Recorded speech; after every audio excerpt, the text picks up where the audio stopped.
Regardless of accessing your SAP system from Power Apps, Teams, or Copilot, single sign-on is critical.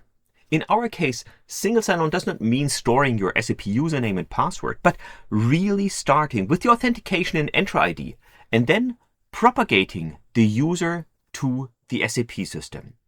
In this video, we go the happy path and show you how to configure the whole scenario end-to-end using Power Platform, Azure API Management, and the SAP system. In subsequent videos, we will go in more details and show you also how you can set this up using the SAP API Management on the Business Technology Platform and also do some troubleshooting on the way.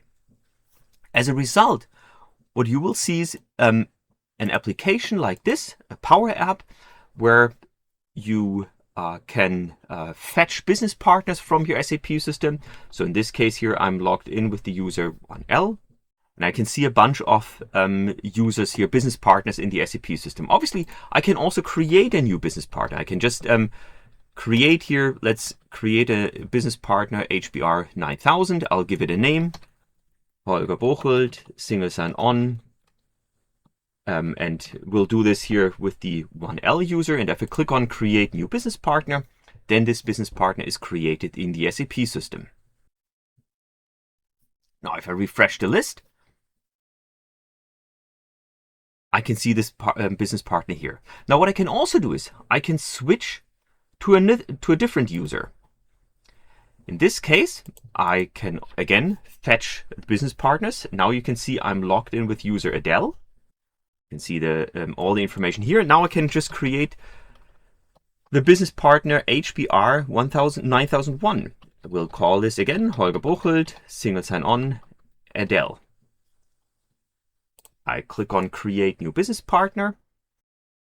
And again, this user has been, or this business partner has been created in the SAP system. Now let's actually take a look.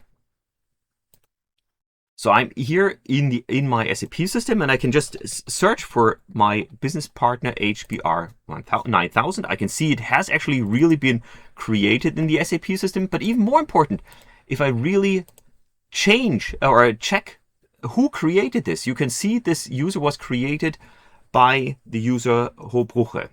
Now let me go back and look for the other user, HBR 9001. You can see it has also been created. And obviously here, if I check the change history, I can also now see that this user was actually created by a different user, by the user Power Platform testing. So let's reset all of this and start from scratch to create the single sign setup from our SAP system to the Power Platform. So the starting point is the SAP backend system. So the first thing that we need to find out is what is actually the API, the SAP OData service for business partners. And I took a look at the SAP Business Accelerator Hub. I found the SAP Business Partner APIs. I can even check the API reference and do some test calls. And then I can go to my SAP backend system and actually find and activate this required service. So if I go to IWFND main service, I can either add now our API business partner API, or in my case, I've already done it. So it is already activated and I can see it here in my system. I can actually also call this service. I can just open this service. If I scroll down here and click on call browser, that's what I've done in here. So I can see the business partner information. Actually, if I add a $metadata, then I can see also the metadata information. And since later on I want to proxy this API in my Azure API Management, I'll just save this metadata information for the business partner. Okay, the next step is that we need to establish the trust now between our SAP system and the Entra-ID. For this, again, we go to the SAP system and we open up Transaction SAML 2. Transaction SAML 2 opens up the SAML configuration, and most likely you need to activate this first. So you click through the wizard, you configure all the settings here. Just make sure that in the provider name, you specify a format that is actually URI compliant. So basically HTTPS :/ and then I use the naming convention SAP ID and my client. Once I've done that, then I can easily export all the metadata that specifies my SAP system easily here via this browser. And that's actually really, really helpful, because with this information, I can just switch over to Entra-ID and start the configuration on the Entra-ID side. So basically, I want to set up the trust between SAP and Entra-ID so that later on, the Enterprise ID can request an access token from the SAP backend system using the SAML bearer grant type. So what I'll do is I'll click on Create an Enterprise Application. I click on Add Application. I select SAP. I search for SAP NetWeaver, and that's where I'll just call this HBR SAP NetWeaver PM4. So I click on Create. And in this enterprise application, I can go to single sign-on. I want to configure the SAML, and I can just upload here the metadata information from my SAP system as a starting point for all the configuration. Now here you can see informations like the local provider are already maintained. Something that I need to adjust is here the reply URL. In my specific case, the reply URL is obviously my server name, and I'm using the internal IP address. I'm using SAP BC sec OAuth 2 token, which is typically the configuration for the OAuth 2 token. And in my specific case, I need to also specify the SAP client ID. For the sign out URL, I don't need that, so I'll just specify a dummy URL. And the only thing that I need to change for the logout URL is, in my specific case, I need to provide an HTTPS. Otherwise, SAP SAML is all good, and I can just leave here the default settings. So I click on Save. And now I need to make sure that the attributes and the claims are set correctly. So if I take a look here in this section 2, and I can just click on Edit, I want to make sure that here this specific property for the unique user ID is actually set to email address, because that's what we'll use as the unique identifier between our SAP system and Entra-ID. So with all of this information, I can download the metadata information from Entra-ID, and I can also download the certificate with base 64 from Entra-ID. With these informations, I am almost done to switch back over to the SAP system, but before I do that, I want to allow users in the SAP, in Entra-ID, to actually access this enterprise application. So in my specific case, I'll just select the All Company group. In this group, I have assigned all the Power Platform users that should have access to the SAP system. With this, I can switch back over to my SAP side. So in the SAML 2 configuration, and now if I go to trusted providers, if I select here the OAuth 2 identity providers, I can now add Entra-ID as one of these trusted providers. So I'll just upload the metadata file from my SAP system, from my Entra-ID. I upload the certificate.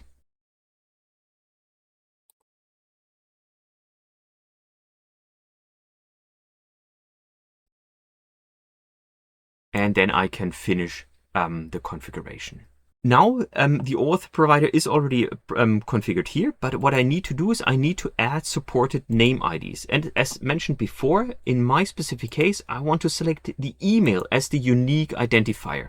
So I'll select this one here, and I click on Save and enable this local provider. Perfect. So now the next thing is we need to create an OAuth 2 client in the SAP system that allows Azure API Management to obtain tokens on behalf of the user. So for this, we first need to create a user in our SAP system. And I'll just create this new user here.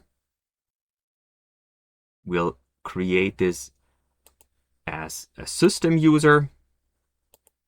and we'll give it a name, SSO setup, and save it.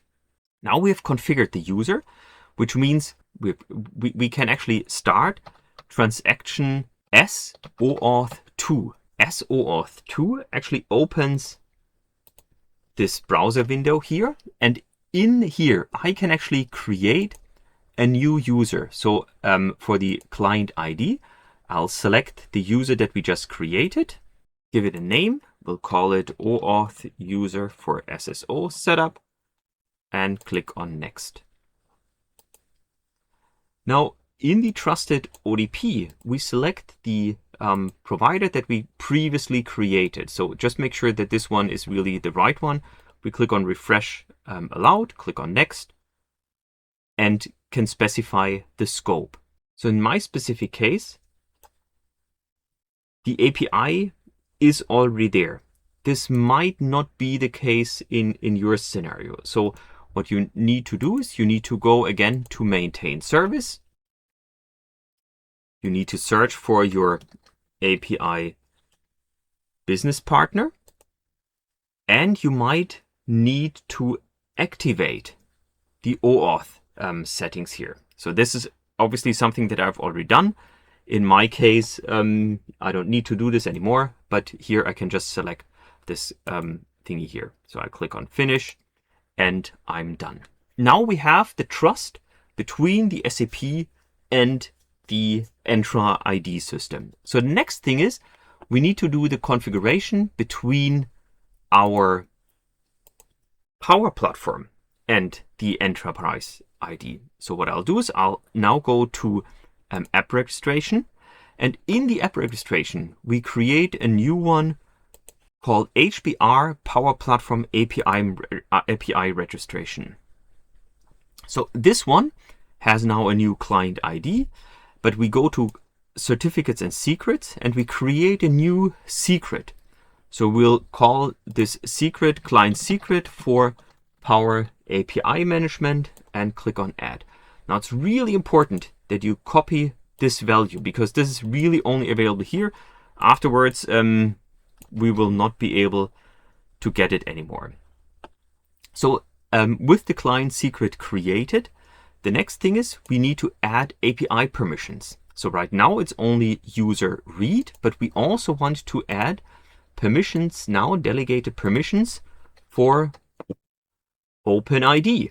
So I'll just search for OpenID, select add, and have now OpenID added there as well.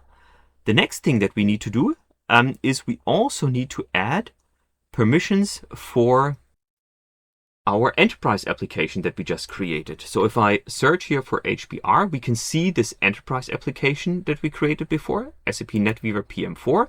I'll select this one, I'll add user impersonation, and I click on add permissions. Now we have allowed this application to work with user impersonation and OpenID for this specific scenario. With this, I can just click on grant consent, click on yes.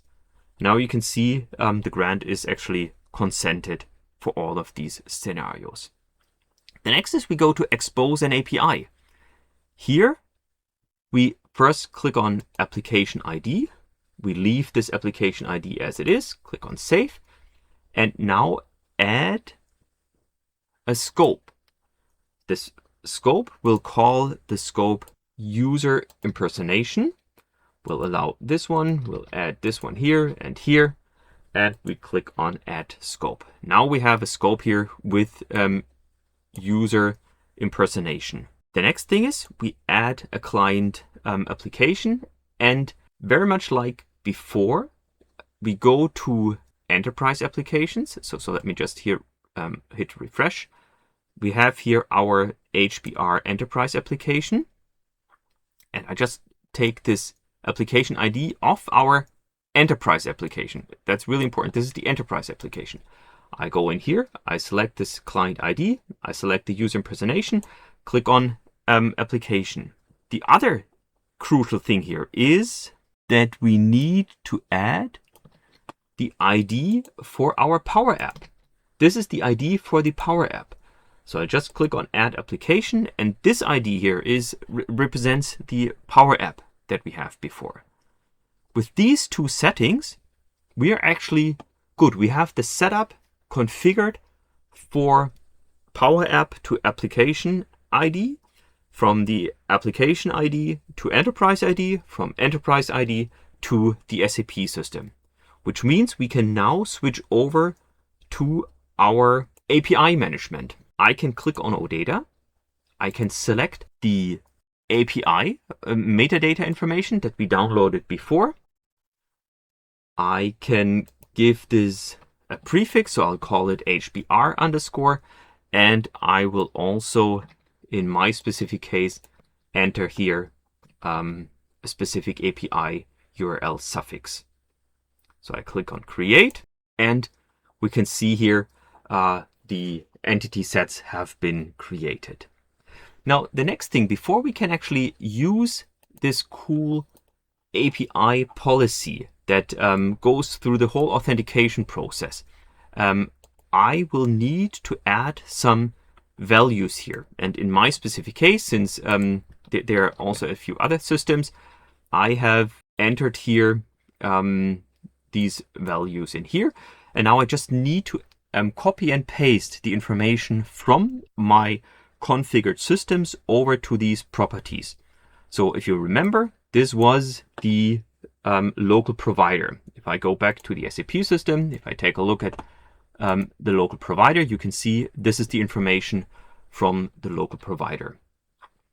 Next, we need the Azure Active Directory tenant ID. So again, if I go to my Entra-ID, I can see here, this is the tenant ID. So I'll take here the tenant ID over to my property. Now the next thing is the API Azure Active Directory registered app client ID. The app client ID is this one here. So this was the registration that we had, and this is the client ID that I have. So I'll take this one, and this is something that I need to change. So I'll click on Save. The next thing is the client secret. So remember what I told you, we need to save the client secret. So I'll go in here, show values, and I will copy here the value of this client secret. The next thing is the client ID. That was the user that we created in our SAP system. So this one here, just this one, and with a password. So I can click on Save here. The last thing is the OAuth scope.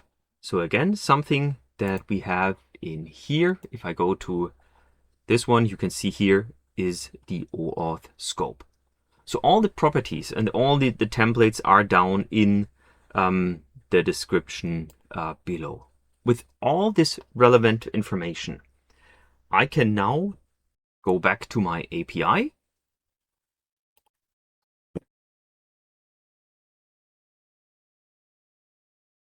I can go to the policies, and I can add the policy from the GitHub repository. The only thing that I've done is I disabled the caching to simplify potential troubleshooting later on. I renamed the properties in my specific case, as mentioned in the named values. I changed the properties over here. And there's one final thing that I removed or that I changed. You might see here in the GitHub repository, there's also some really cool CSRF token handling. I've also removed that because Power Platform is actually taking care of this. So I just click on Save. And with this, we are good to go. The final thing that we need to check, if I go to my user, remember I mentioned that here the email is the unique identifier. So now if I test this scenario, if I go now to Power Automate, I am signed in here with the very same email address. I have here a very simple Power Automate flow. I select the query operation here,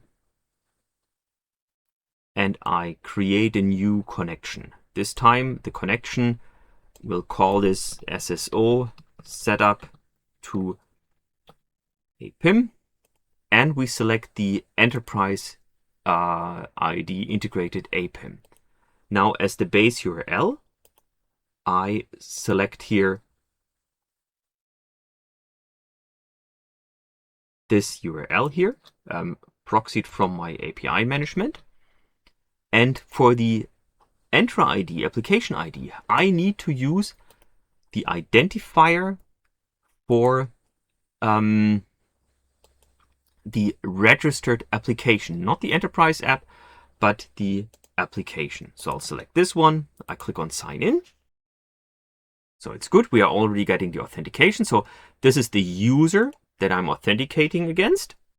And now if I select the entity names, I can see here already the properties from my API management. From the business partner, I can select the business partner.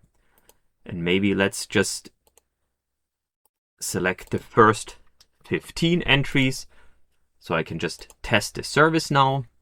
The authentication happens. Click on Save and Test.